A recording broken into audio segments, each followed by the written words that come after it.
quite good.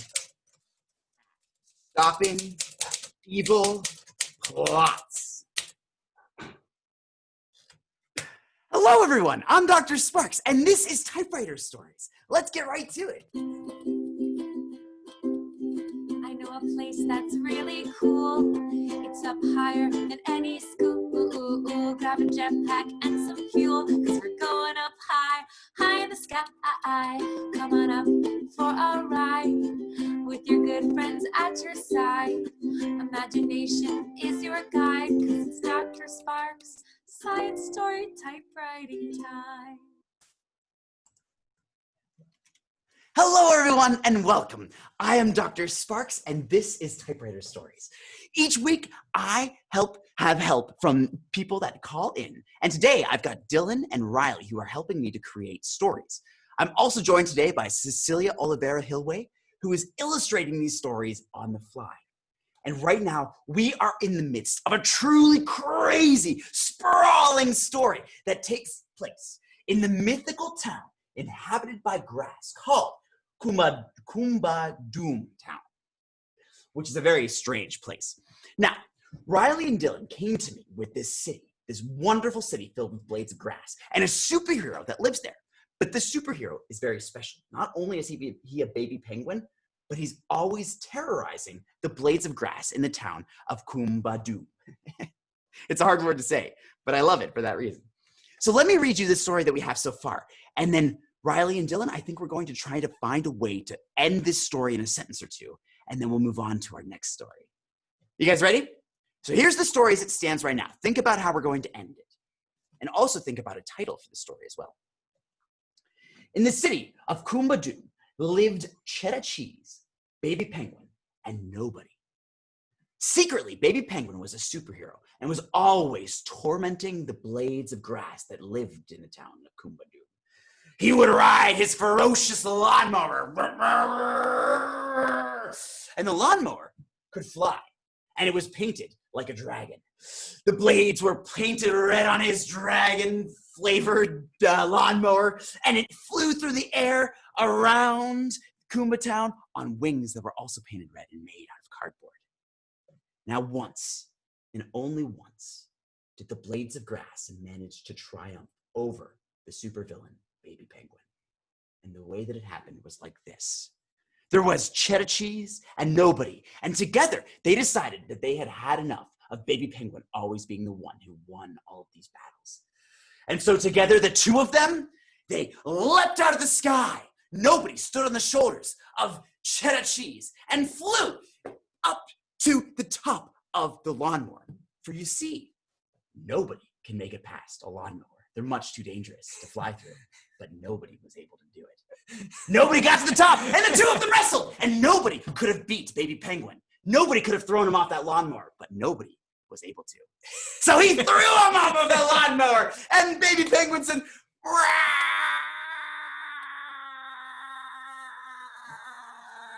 Hope he landed in the sea. Then he wouldn't have any trouble. Splash! And water flew everywhere! There was a sizzling sound as Baby Penguin slowly turned to steam and himself became a nobody. And that is how the town of Coombadoom was saved once and for all by the machinations, by the schemes of Cheddar Cheese and nobody. Now, what do you think that story is called? The defeat of Baby Penguin. What's that? Baby Penguin's terrible defeat. That is a perfect title. Baby Penguin's Terrible Defeat. Penguin's Terrible Defeat.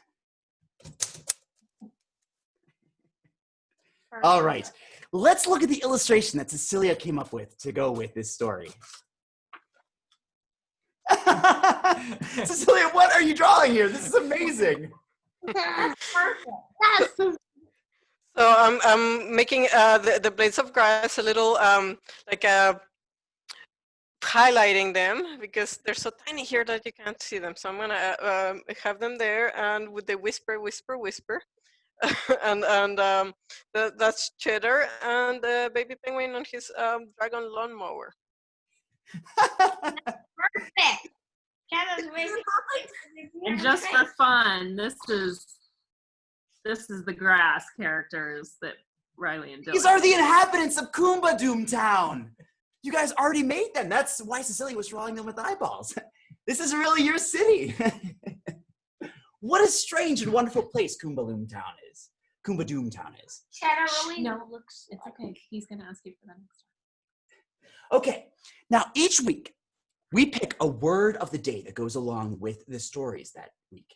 And today's word of the day is actually to blunder. Blundering is the word of the day. Riley or Dylan, have you guys ever heard the word blundering before? Do you know what it means? Yes, I know what blundering means. It's What is basically blundering? stumbling. Yes. It can be stumbling. If you're walking around and blundering, so it means that you're kind of going like this. You know, I'm walking along and all of a sudden, whoa, I just tripped and whoa, and I just fell again. Oh, geez, I'm just blundering all over the place. But it doesn't necessarily mean a walk where you're tripping and falling a lot. To blunder is to make a mistake. And so blundering can also mean you keep making mistakes. And how I always think of it is you are making a mistake and you know that you're making a mistake, but you can't stop doing it. So I'm like picturing like a bull in a china shop, like in the proverb, you know? And you've got this bull, right? And he's, but he's not actually an angry bull. He really wants to get out of the china shop without breaking anything. Bulls aren't meant to be in china shops. It's just not their natural habitat. So he's trying to find a way to get out, but he can't help but blunder. He's blundering through the store. He just keeps blundering with every stoop of his step, and the china's falling everywhere, and it's just breaking and smashing, and he's blundering his way all through. So, in our next story, if you can find a way to use the word blundering, that will be extra bonus points, and it'll be really fun, I think.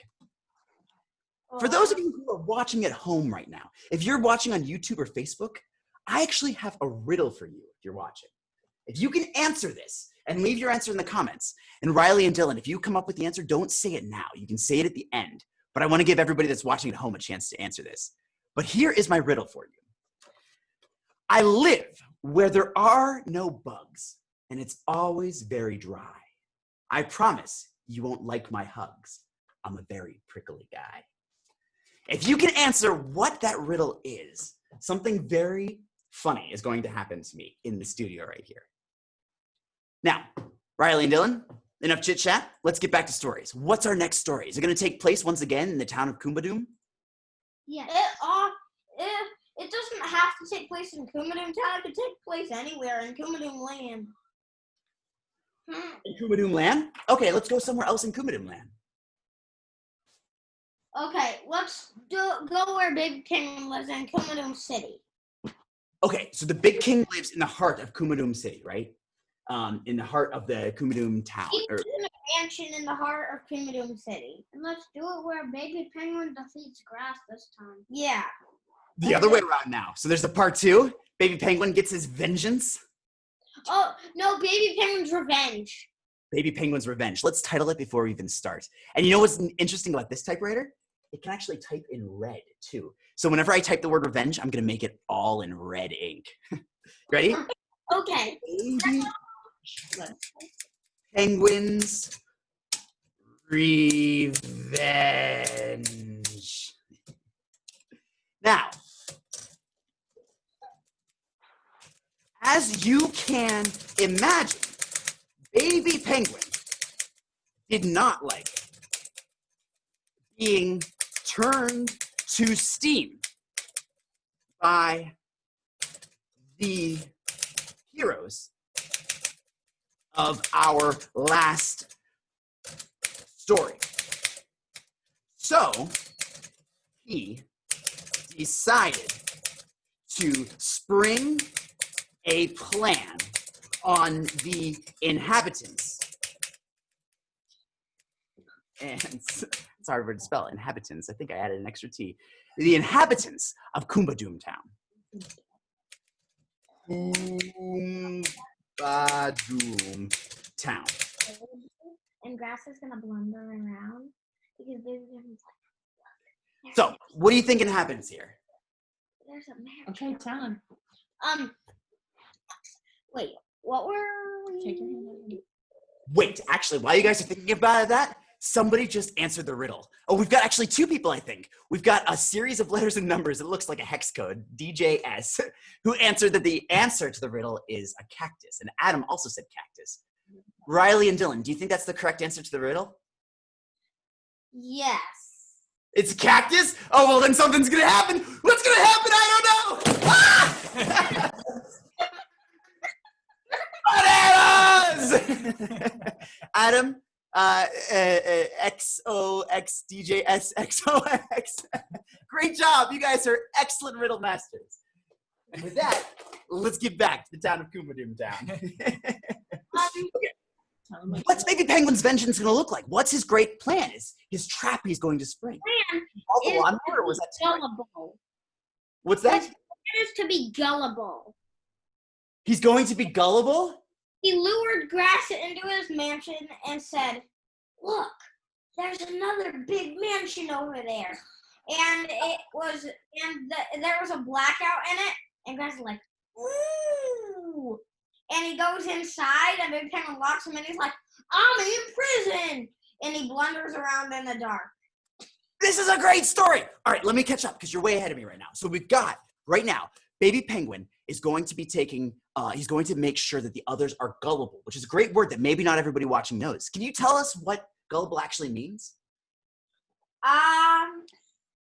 It means like, let's see. Let Dylan show. The penguin said to the walrus there was a diamond on his head.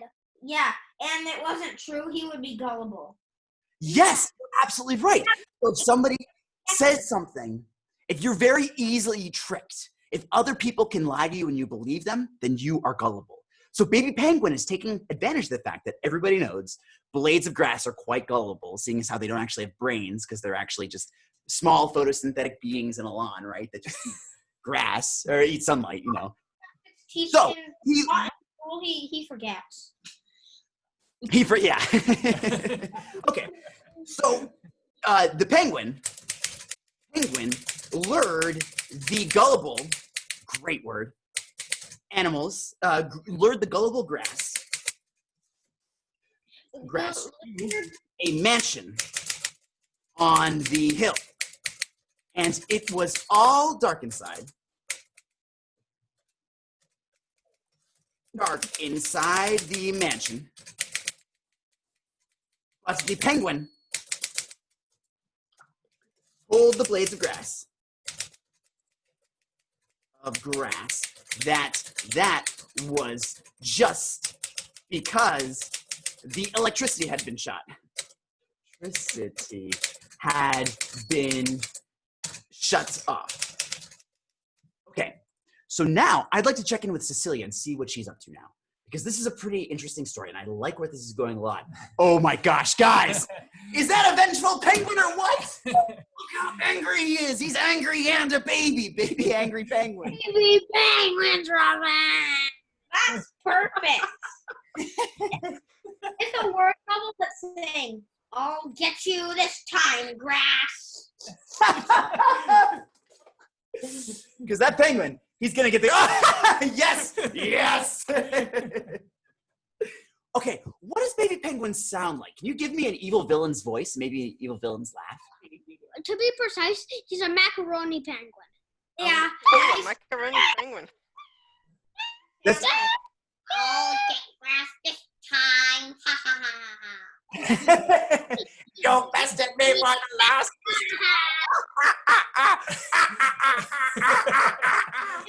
It's like, and he's like a microphone thing that you find in playgrounds, and then there's one in Grass's house, and the wires connect, and he's like, ha ha ha ha ha, and this penguin voice, and Grass is like, what is that racket?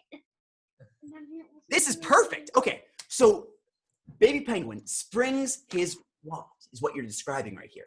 So he's got the gullible grass to come into his beautiful mansion. It's all dark inside, but the grass is gullible. It's easy to be tricked. And so Baby Penguin says, oh, my electricity has just been shut off. It has nothing to do with anything at all that my house is dark. It's dark and scary inside, but grass comes inside anyways. And once the grass is inside the house, Baby Penguin slams the door. He locks the door. And the grass says, "What's going on? What's going on?" And Baby Penguin says, with folded arms, "You bested me for the last time." Oh, wait, sorry. He has a high-pitched voice. "You bested me for the last time."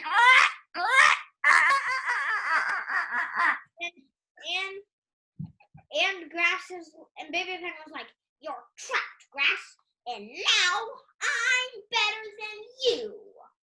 And Baby Penguin could hear cry drops Baby Penguin could see cry drops coming out of the lock and cries so much. You mean tears? Yeah. Tears.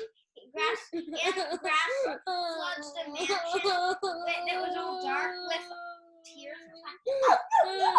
Okay. Turns the power off. Guys, I gotta say, I'm not really on Baby Penguin's side. I kind of want the grass to win. I mean, what has the grass done? It's the grass's town, and Baby Penguin just comes and torments them with his lawnmower. But this is Baby Penguin's revenge, right? We already wrote the title, so we got to stick to it. We got to commit. So what do you think? Does the lawnmower come back into it? He's got this amazing flying lawnmower that is painted like a dragon. Is that the lawnmower does come back into it? The lawnmower comes back into it and mows the mansion to smithereens, and Grass is like, "Oh!" And then it just chips him to pieces until his eyeballs are specks. Oh, Yeah. Oh, geez. Okay. It's got a bit of a macabre ending. It's got a bit of a dark ending. Oh, yeah. I gotta add something. Oh, wait. There's one more thing we got to add, too. You got to get the word blundering in there. We're going to win, Grass. You're trapped, Grass. Who's going to win this time? Grass blundered through the mansion, but there was no way out. No way out. And then Baby Penguin, that's not how you spell baby, Baby Penguin turns on the lawnmower. Now, I actually feel like that might actually be a pretty good end to the story right there. We could end with that moment where the lawnmower is turned on and just stop right there. Leave it up to our imaginations what happens next. No, and then we should do, and then it's a cliffhanger. No, yeah, it's a cliffhanger. Great word. Oh my gosh, you guys are killing it with the vocabulary today. That is absolutely, yeah. Should we give it a cliffhanger ending? Wait, hold on. Add something. Meanwhile, Grass was still figuring out how to get out of his entrapment, his imprisonment at the mansion, and Grass started screaming and write it in red letters. Grass refused to give up and started to yell in red letters.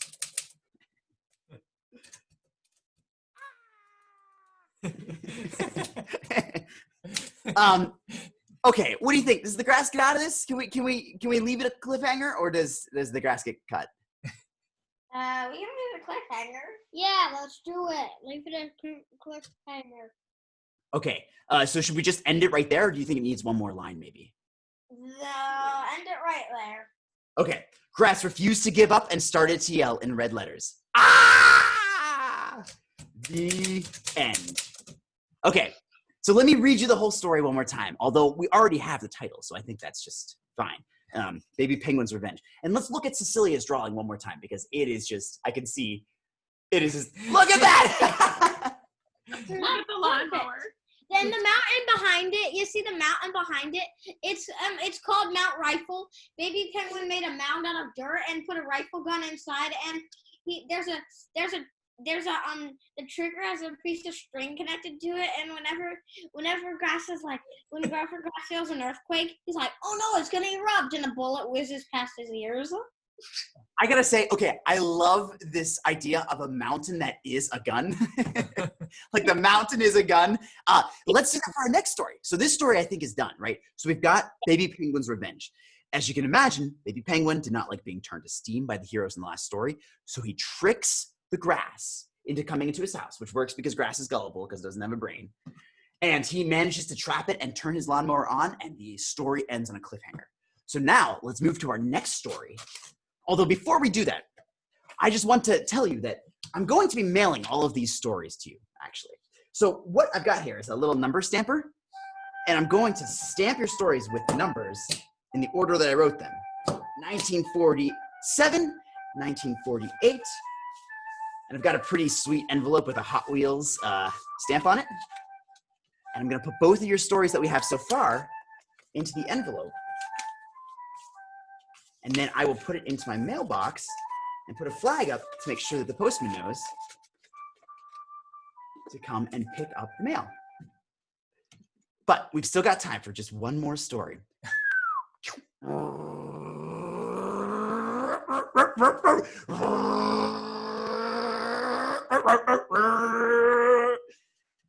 Somebody's got to get the clutch looked out on the postal office there, I think. But okay, so we've got time for one more super short story, I think. And I think if we can incorporate this mountain that is a rifle, I think that would be pretty fun. Okay. And Rat Rongston will be in this one. Let's Rat do that one with Rongston. that, invisible car wash and that. Well, so I have some questions about a mountain that is a gun, because that's a very interesting mechanic. Is a volcano a mountain gun? No, but this one is basically like a mountain gun in the dirt. There's dirt around the rifle, and it's half underground because Baby Penguin. There's a car wash at the base that's secretly Baby Penguin's base. And when people come, there's always Coombadoomers. He's not gonna write this part. This is. And when they're onto this metal platform, it's like an elevator, and when there's a lot of weight on it, it sinks down, and if it senses that there's bad guys coming in, a jail falls on all of the grasses, and then they're like, no, we fell into a trap, and that's Baby Penguin's face. And because it's underground, the string, the trigger of the gun is underground. So he pulls the string, and then it's like, boom. Maybe we don't even have to type this story, because this one's pretty fun, and I feel like it's got a lot of different tendrils. It's going in a lot of different directions. But let's see if we can get bludgeoning in there, and maybe we'll just tell this story together. So I think what you're describing to me is kind of a villain's lair. I mean, this is Baby Penguin's lair is a place that is filled with traps and is a mountain, and there's a car wash, because everybody knows that villains need to drive in style, and that involves having a very clean car. Car wash. It's a car wash. It's not a car wash? No, it's camouflaged as one. And when of course. Well, because as you said at the very start of this call, this story can take place anywhere. It could take place in New York City, it could take place in a Walmart parking lot, and if it was going to take place in somewhere in the suburbs, it would need to be able to be camouflaged as something like a car wash. This is brilliant. This Baby Penguin, he could be in our backyard. He could be right down the street in something that looks like a car wash, but secretly contains his lawnmower of doom painted like a dragon with red wings. And his famous plane called the Zuma Bloomer, too. The Zuma Boomer, with which he terrorizes Coombadoom town. What sound does the Zuma Boomer make? It's so fast. Right, I don't know I what sound it makes. Basically the sound you hear. It's faster than the Blue Angels, and if you heard it, it's just basically like boom, whizzing past your ears. It's so fast. And make a sonic boom. Does it rip the air apart? Yeah, it does. It's so faster loud. Down 767 miles an hour, I think it is. It's pretty darn fast. Guys, I think we actually are out of time right now, so I can't actually type up that story right now. But what an inventive story. The supervillain's lair. Baby Penguin is really a nefarious, a really bad character, isn't he? He's always up to trouble. He's a good guy, and he wants to save Coombadoom land. Grass and his gangsters are the bad villains. Well, everybody. I would say think that everybody's the they're hero. bad because he traps them, but they're evil villains, and he always defeats them. What is an even villain, though? Everybody's the hero of their own story. I'm sure that Baby Penguin thinks that he is a hero, but Blades of Grass don't go around saying, oh, I am a villain. I'm going to be as villainy as possible. I put my villain pants on in the morning, my villain shoes right here. I certainly have never thought that I'm a villain, at least not at the moment, you know. Well, Grass is I a wanna villain, and the society he works at is Villain Incorporation Society. The Villain Yeah, Society. but our office is downtown right next to Murder Incorporated, which is incorporated by Bruce Springsteen. Yes, we actually have to take off now. But before we go, I want to check in with what Cecilia is drawing right now because it is, once again, pretty awesome. Look, it's a car wash and a gun mountain. And there is Baby Penguin. The Zuma Boomer. I have to have the underground part too, with the penguin and his several items. It's just so many details I have to add. I mean, there's a lot. There's a lot because it's a villain's lair and it needs lots of details. And guess what the mountain is called? It's called Mount Rifle. It's called Mount Rifle, and it's the smallest mountain in the world of Coombadoom. Interesting. Guys, I want to thank you for coming onto the broadcast today. And I'd like to just make some noise to say that you guys were awesome today. We wrote 3 incredible stories. We had the story of Baby Penguin being defeated by the Blades of Grass. In his lawnmower, wrestled off the top by nobody because nobody could defeat Baby Penguin, but nobody did. Then, next, Baby Penguin, he got his revenge, or so we think. The story ended, great vocabulary word, on a cliffhanger. He lured the gullible Blades of Grass into his mansion, and then he turned off the lights, and he launched the lawnmower. But before anything bad could happen, the story ended.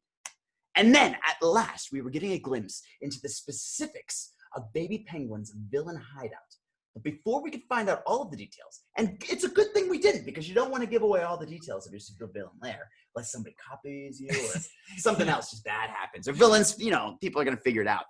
And we also had bananas dropped on me thanks to the wonderful machinations of Adam and XDJSX.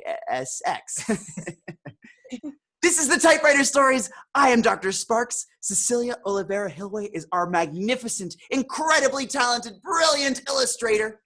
We had Dylan, we had Riley today. They were amazing. And until next time, guys, make sure that you keep your typewriter fingers limber and your typewriters oiled. Now, that's the end of our show today, but I'd like to tell you very briefly, if you are interested in what we do this every Monday at 4 p.m., but later this week, we're actually going to be switching to a daily show. Every single day at 4 p.m., we will be doing Typewriter Stories. If you or someone you know is interested in being on the show, in either participating or watching the show, you can go to drsparksshow.com, and there's an email list. Go ahead and sign up, and we'll let you know all the details when we launch later this week. It's so soon, and it's making me crazy. I'm Dr. Sparks. Cecilia Olivera-Hillway is our illustrator. And guys, thank you so much for joining us. Take care. Thank you. I can't wait until we get the